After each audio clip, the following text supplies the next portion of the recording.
Welcome to this episode of Random Acts of Coolness. Oh, that's not right. Welcome to this episode of Optimist Time. No, that's not right either. Yeah. Welcome to this episode of Latch-Key Dads. That's it, Latch-Key Dads. With Tim and Greg.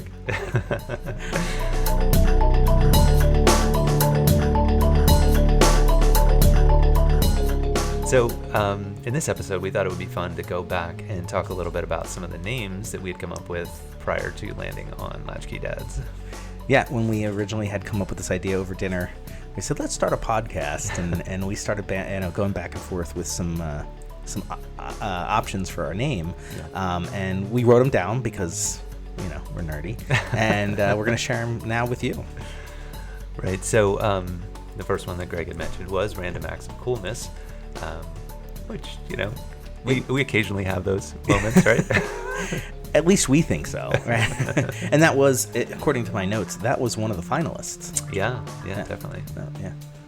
So, and then you had mentioned one which I thought was quite funny, Optimist Time, which goes well with our logo. Yeah, got that little throwback to the Transformers, of course. Yep.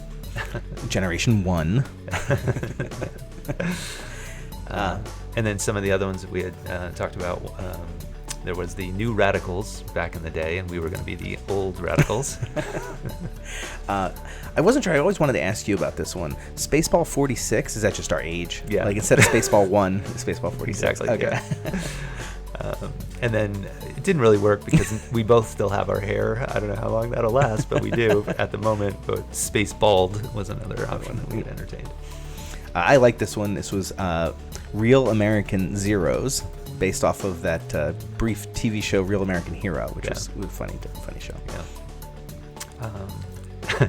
This is a bit of a mashup between two things from obviously Tony the Tiger from Frosted Flakes, and then in the movie, oh my gosh, I just blanked on Napoleon Dynamite. Of course, there's reference to the Liger, so we were going to be Tony the Liger.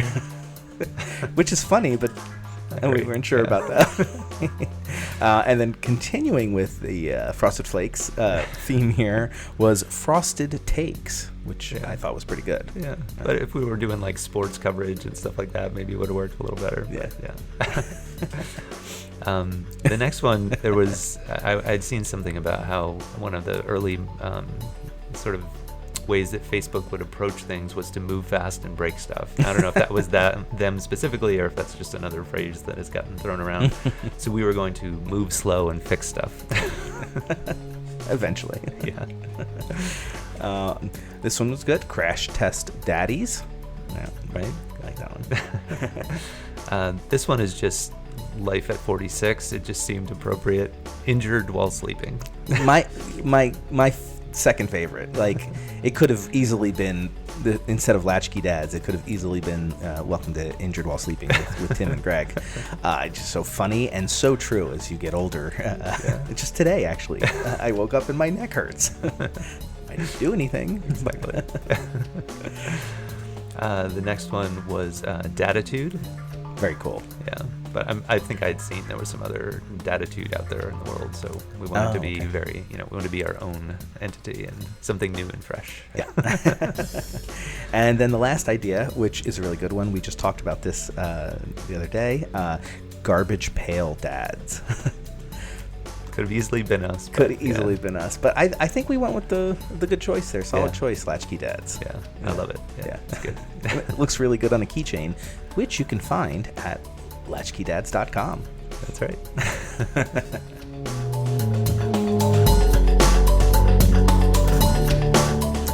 So today, Greg, I think we're going to try something new, right? Oh, okay. We're going to deviate from the norm. Yeah. So just so you guys know what we're going to do, we have a bunch of stories that we just have put together. We haven't shared them with each other.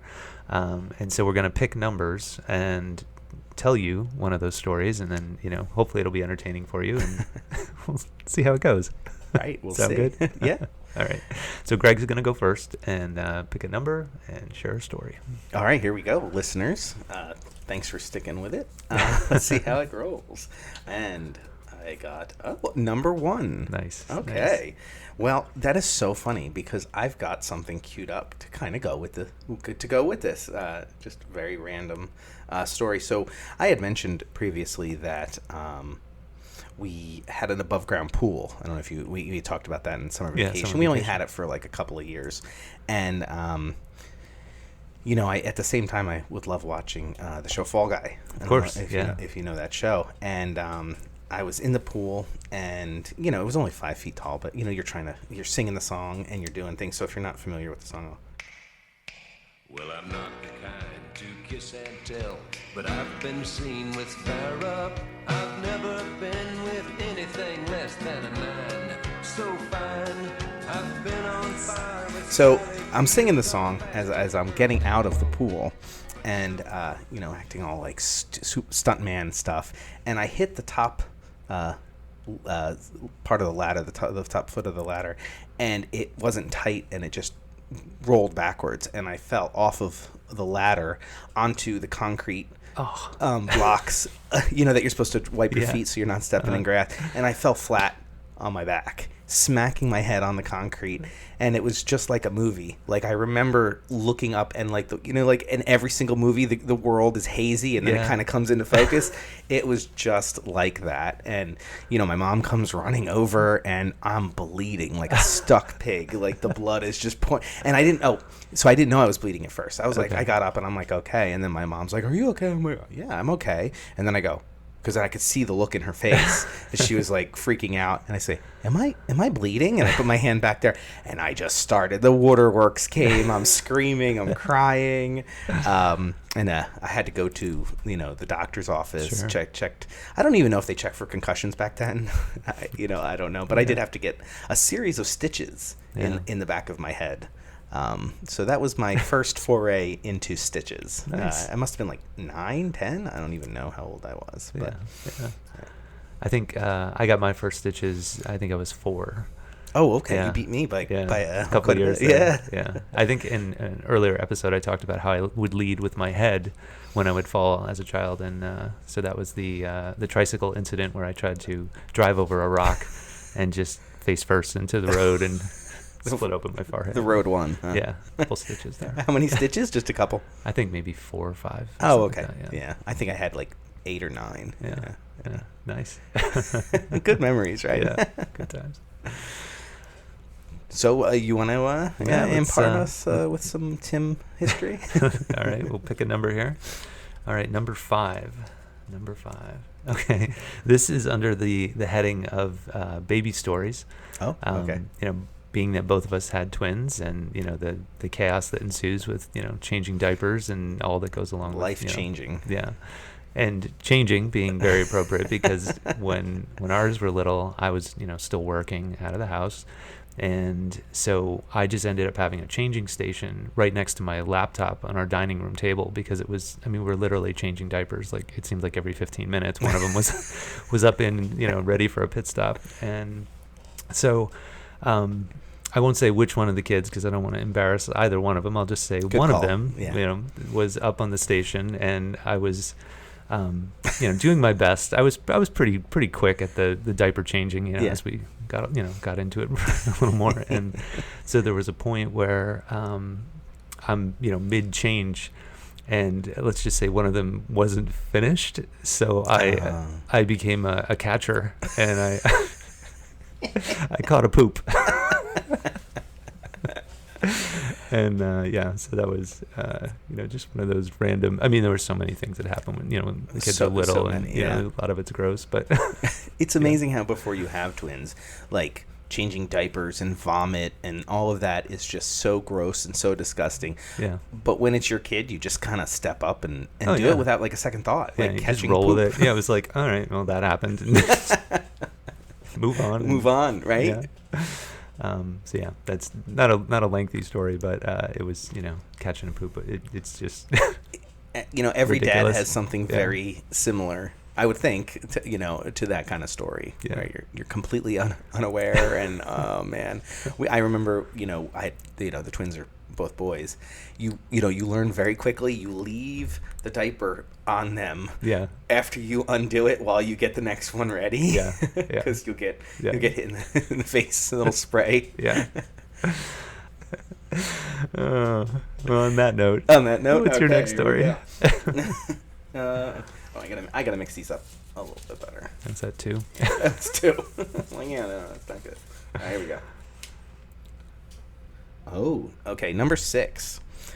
This was my category. I called it fortitude. Okay. And it really could be relabeled parental fortitude, as you were just talking about, catching poop and dealing with all of those things. We took the boys, and they were all very young. William, like 1.5, maybe 2, and the boys would have been like 4 or 5. And we took them to Great Wolf Lodge. Okay. And we were there only for 2 days. And on the last day, as we're leaving, we're changing William's diaper, and it's got like a surprise, a nasty surprise, and we're like, oh, that's not good. And so we're like, all right, well, maybe it's just a bug, and it's out. And so we get in the car, and we're driving back, and like halfway through the trip, Joseph starts going, I don't feel so good, Daddy, and proceeds to vomit the entire back, because they, third row minivan. Oh yeah. All in the third, and like you're driving, you're like, oh, no warning, no nothing. You're like, oh my gosh. So Helen had to go back, and she's trying to do something with it, right? And we're like, oh my god. So we get home. Williams, hasn't, puked or anything. So he goes to bed, and Helen takes Joseph, takes him to the doctor's, and I'm with Michael, and she walks out the door. 5 minutes later, Michael looks at me and goes, like, Daddy, I don't feel so well, and throws up all over the kitchen floor. And I'm like, oh no. Yeah. So I clean him up. I take all of the dirty vomit clothes and put it in the washing machine.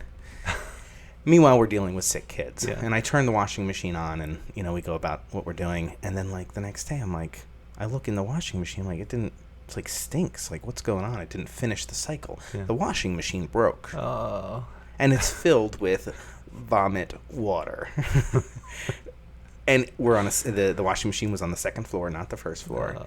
So we had to buy a new washing machine, but they weren't going to take it with water. Sure. It would have spilled out all over the house. Yeah. So I had to empty manually all the water by a little cup and scoop it all out of the washing machine. It was horrible.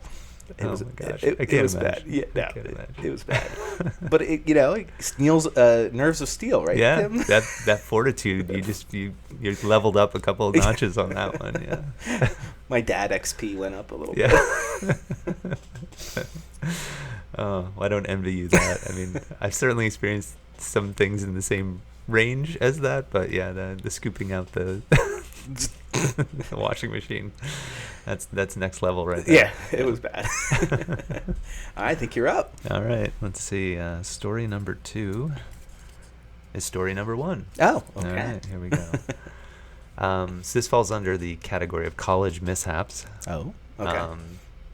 So I assume probably most dorms were similar to the dorm that I was in, which we had bunk beds, and then you'd have like your dresser and like a little bureau or like a cabinet or something for clothes and stuff. So I was at a friend's room, and for whatever reason there was a bunch of us in there, so I'd climbed up onto the second onto the loft, the bunk beds, and they had a trunk like underneath the loft. They had a couch and then like a foot locker, with the metal corners on it, trunk that was sort of the coffee table. And so, I don't know, we were talking about something, and I leaned out over the edge of the bed until, I don't know, somebody threw something. I tried to grab it. I don't know. And so I lean out, and I just go head over heels off the bed, and I flip, and I land like square on the corner of this like Foot Locker on my back. Ow. And in the moment I was like, that hurt quite a bit, but I'm like, I can, I'm okay. Like some manly walking off. Yeah, there was like some girls in the room and stuff, so I'm like, I'm good. And I said, I'm fine. Tear with a single tear. Just one. I got a phone call. I think someone's calling me in my room. I'll be right back. So then the next morning I wake up, and like I literally couldn't move. I had to slide out of my bed. I put my pants on the floor and pulled myself across the floor into my pants. And I was convinced that I'd like ruptured something in my spine, and like, and in the end, I had to go to the doctor, and like, I didn't want to say exactly what I did because I just felt really, really dumb. Yeah. So I ended up telling the doctor that I went to a concert and I got kicked in the back while like somebody was moshing. Slam dancing?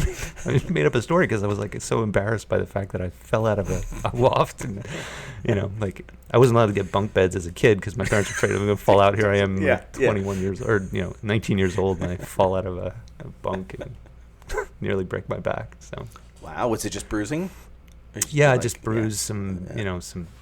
I don't even remember the exact diagnosis, but I didn't. There was no broken. Oh, okay. I didn't break my back or anything, but I just injured myself severely. Ow! That sounds like it really hurt. Yeah, and the funny part is, like, college. People may imbibe in something they maybe shouldn't. Right. I was 100%. Just milk and cookies and cereal and nothing bad. Just. fell out of the bed. So. That is funny. Yeah.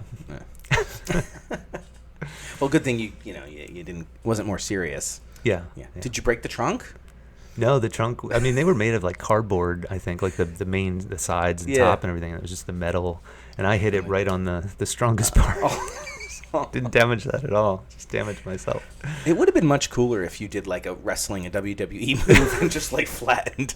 Yeah, if I had hit it right in the middle, it would have been awesome because I would have flattened it. I wouldn't have probably gotten hurt, but I happened to hit it right on the corner. You could have played it off, like got up and gone, yeah, like flexed in front of everybody. Yeah, it was more like a 95-year-old man who hobbled out of the room. That's pretty good. Yeah. So. All right, next one. Mix them up here. I didn't know we were going to do all of them. Number eight. This is a simple thing, and I'm sure you can relate, or anybody who is parents of twins. We always made it a point to take the boys out when they were little. We were like, we're going out. They're going to have to learn how to sit at a dining, at a restaurant and go shopping. And if we're not doing this, keep them at home. We're going to give them exposure. And as such, they were little and they were always out. And I can't tell you how many times people come up to you, complete strangers who find it completely appropriate to come up and ask you all those stupid twin questions. Okay. And the one that drove me absolutely nuts was are they twins? And so many times I had to bite my tongue, like, what do you think, lady? I mean, I have identical twin boys. Yeah. Like, what do you think? Did I, maybe had one out of wedlock or just kind of taking them along and they just happened to be, we adopted one that looks exactly like the other one. It's just such a weird question that I don't know why people ask that. It would just infuriate me. I'm like, leave me alone. I'm just out, Well, the one that we would get that I thought, it just made me laugh. I couldn't do anything but laugh. Was one is dressed in blue, one is dressed in pink. Are they twins? Yes. Are they identical? I wouldn't even answer. I would just smile. Like, because just think for half a second. Before you take that moment before you ask that question. Yeah. So, yeah. But I would usually just say, no, they're boy girl twins. Just to supersede that question. Just gonna go around it. Yeah. Did you ever get like the weird people that would like try to pick up your kids? I kind of remember some people like kind of reaching towards them, like thinking like, oh, it's just like go grab one kind of thing. No. Sorry, I don't know who you are. Yeah.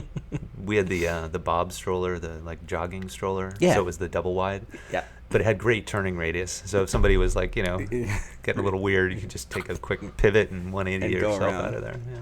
I remember one time we were at a Chinese restaurant, and I don't know why, but these there was like 3 or 4 of the waitresses, Asian waitresses, and they come over and they're just fascinated with them. And then we're like, oh yeah, and then they start picking them up, and like we were like sitting so we couldn't stop them, so they pick them up and they're like bouncing them around, they're kind of passing them around. I'm like, what is happening? Like who does that? Yeah. Yeah, but even just the fascination with the babies. I was like in the moment when you're you're not sleeping, and it's just challenging, Yes. But like when we would see family, my aunts would they were so excited to hold them. Yeah. And we were like, go for it, Please. just as much as you want, and then, fast forward that, they grow up and they're, you can't really hold them anymore. Like you start to understand a little bit like, Yeah. it's just this brief window of time where they're small and, kind of cuddly and whatever. Yeah. And then it's over. And then that's it. Yeah. Blink of an eye. Yeah. I still don't remember the first 8 weeks of having twins. Yeah. It was sleep deprivation. It was tears. It was, what am I doing? What is going on? But, Yeah. Well, and I mean, this isn't one of my stories, but I think it applies here is, when they were not, trying to sleep, they would wake each other up because we had their cribs in the same room. yeah. So there'd be times where I would lay one down and then I would just lay down on the floor directly in front of the crib because I didn't want to make a sound. And so there'd be times where I'd be reaching under the crib and pulling out one of their baby blankets, which is like 2 foot by 2 foot, and pulling that over myself as I'm like in the fetal position on the floor. Covers your arm. Yeah, just knowing that in 30 seconds to 5 minutes, one of them's going to be crying again, and I have to get up and, carry them into, to get, have them, eat or, get changed or whatever. Yeah. It was exhausting. Yeah. All right, you're up. All right, let's see. Okay, so this is story number 2, still under the college heading. Oh, nice. This one kind of relates to your first story with the bleeding. So this would have been my, I guess, junior year. We lived in 2 different places my junior year, but the first half of the year, we were in sort of a dorm, but it was like a slightly nicer dorm. So we had a little lounge right outside of our our room. And so our door opened up, and then there was a couch. Like there was a little hallway, but then the couch in the lounge was right across from our doorway. So one day, for no good reason, I just thought, I'm going to run out of my room at high speed, jump over the couch, and then launch myself off the cushions somewhere. I don't know. It didn't put a lot of thought into it. So I proceed to run, jump, and hit the couch, and get some really good air off of it. I bet. And the ceilings were made of concrete in this dorm. So I smacked the ceiling at a pretty good, pace, just Sure. hit that sucker. And Velocity? Velocity. That's what I was looking for. And proceeded to split my, the top of my head open. You did? Yeah. So I was bleeding out of the top of my head. Did it require stitches? In that case, I think my friends just like put some like butterfly band-aids on me, pulled my hair apart, stuck them in there, and Let it go. just let it, heal up on its own. And, I don't know. Were there girls around? Were you trying to impress them? Or? No, it was just like a random afternoon. We were bored, and I don't know. College is great, isn't Yeah. it? Yeah. So. I guess based on these stories, though, all I did in college was hurt myself. Hurt yourself. Yeah. That's so funny. Yeah. I don't think I got too hurt in college. Yeah. I almost died once, but I didn't get hurt. I was rollerblading, as you know. I like to rollerblade because that was cool. And I was going down a hill, which led to a busy road. And I didn't need the brake. I didn't use a brake, okay, Tim? I did what they call T-stop. Okay. But in order to T-stop, you kind of have to, like, have a straightaway in order to kind of do that. But as I was coming down the road, there was a huge group of people waiting to cross the street. Okay. So I really didn't have the opportunity to start slowing down without slamming into these people. So all I did was I was like, look out. And I went down on my knees and I slid the last 15 feet and like right to the edge of the road. And then cars were like, it was probably a couple of feet, but at the moment it felt like inches away from my head as the cars went, zooming. And I almost took out like 10 people as I was going down. Oops. Yeah. Well, I assume you were wearing knee pads. Yes. Okay. Yeah. You can still walk, otherwise you would have sheared off the bottom half of your legs. Yeah. Well, that's one of the tricks I did with the when rollerblading was with the knee pads. You could do those kind of slides where you just kind of whoosh, slide and get up or whatever. But, yeah. Yeah, that's it was close. Near death. It was close. Man, these are really good stories. I like this. This was fun. We should do it again sometime. Definitely. 2 weeks from now? Sure. Okay, cool.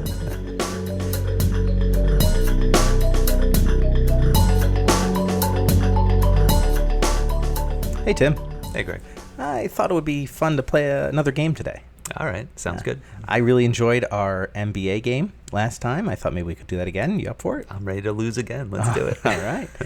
For those of you who may not remember, MBA stands for Mall Store, Band, and Atari Game. And we're going to try to trick each other we're going to give one of each category, and it's the other person's job to figure out what category they fall into. And we get 1 point for each correct answer. Yep. All right. 3 rounds? Sounds good. All right. Let's roll. Who wants to go first? I'll ask you first. Okay. How does that sound? All right. All right. Here we go. So these are your 3 choices. The first one, Ultra Vox. The second one, Gadzooks. Okay. And the third one, Eli's Ladder. Okay. Wow. All right. I'm going to go with... Wait, repeat them again? Okay. Those are tough. The first one was Ultravox. Okay. The second one was Gadzooks. And the third one was Eli's Ladder. All right. Ultravox is got to be a band. Okay. Eli's Ladder is... No, Ultravox is an Atari game. Definitely. Ultravox Atari Game. Gadzooks is a mall store. And Eli's Ladder is a band? Final answers? Yeah. Okay. So Ultravox is a band. Gadzooks is a store. Okay. And Eli's Ladder is an Atari game. So you had 1 right there. Ooh, ouch. Dang. And I think the only reason I got that right was because Gadzooks is on one of my list of questions for you. Well, please ask me that one because I might get it right. I'm going to have to swap that out real quick. All right, so I'm going to go hang my head in shame. You ready? I'm okay. Sure. If you want me to spell anything, just ask. Okay. All right. Likewise. So, Eddie Grant, Okay. Suncoast, and Quack. Okay.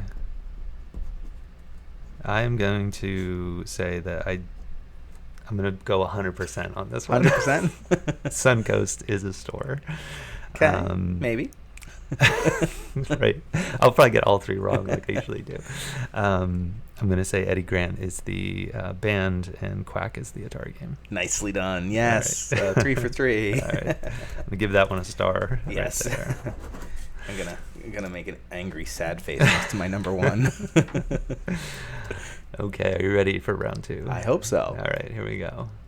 Out of Control, Zany Brainy, and Level 42.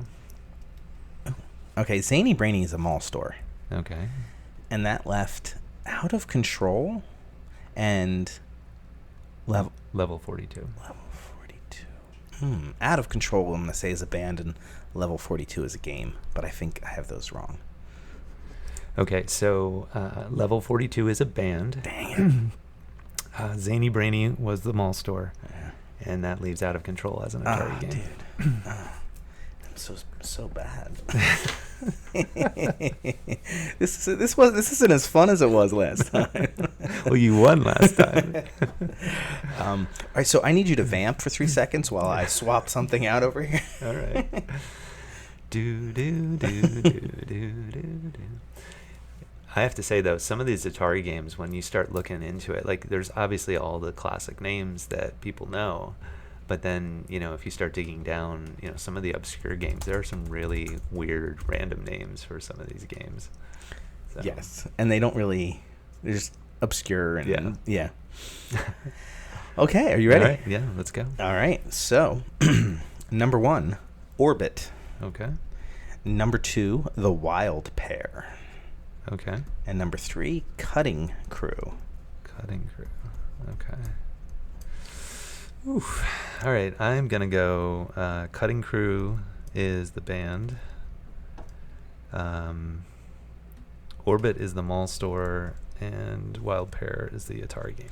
So close. So, Cutting Crew is a band. Okay. Let me see. I think I have written down their song. Maybe I did. Maybe I didn't. Yeah, I Just Died in Your Arms. Yeah, I know that. Yeah, and Orbit is the Atari game, and Wild Pear is a store for shoes. I thought you were trying to throw me off, so I bit. You bit. Yeah. All right. So that was one. All right. All right. Round 3. Here we go. Lightning round. Okay. Rave, Springer, and Public Image Limited.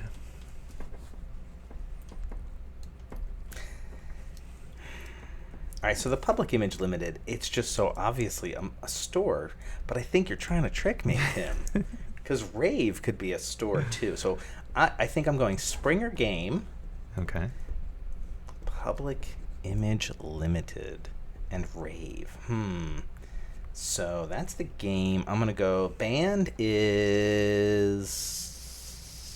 it's a coin toss.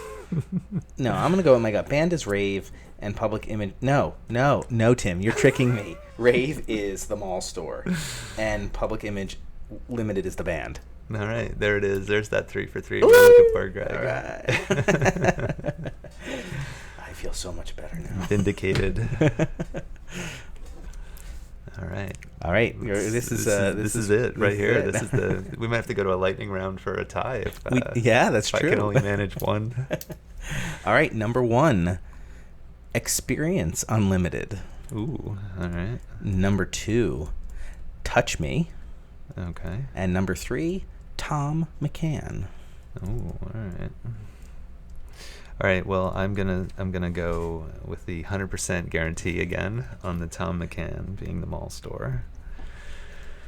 Ooh. So then I'm gonna say band, Touch Me, and Experience Unlimited is. No, does that work? That doesn't seem right. All right. I'm probably going to do the opposite of what I should here, but I'm going to go Touch Me as Atari, and then Experience Unlimited is the band. For the win. Well done. All right. 3 correct. Nice. Yeah.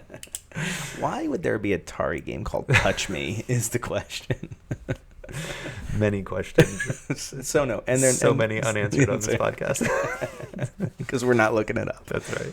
Well, get the intern to look it up. That's right. Well, that was fun. Congratulations. Yeah, thank you, Sarah. Thank you. Cool.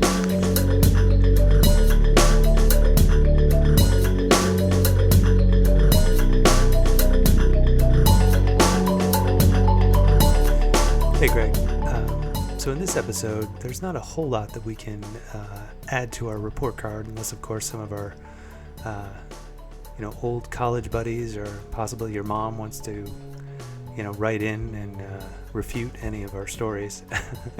But one thing that we do mention as to one of our names was The Real American Zeros, when in fact that show was called The Greatest American Hero, so we would have been The Greatest American Zeros. But either way, we didn't use that name, so it really doesn't matter. So anyway, that's about all we have for the report card.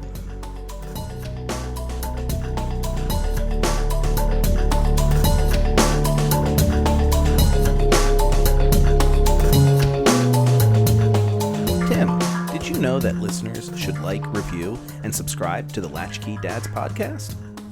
No. But now I know. No, Knowing is half the battle.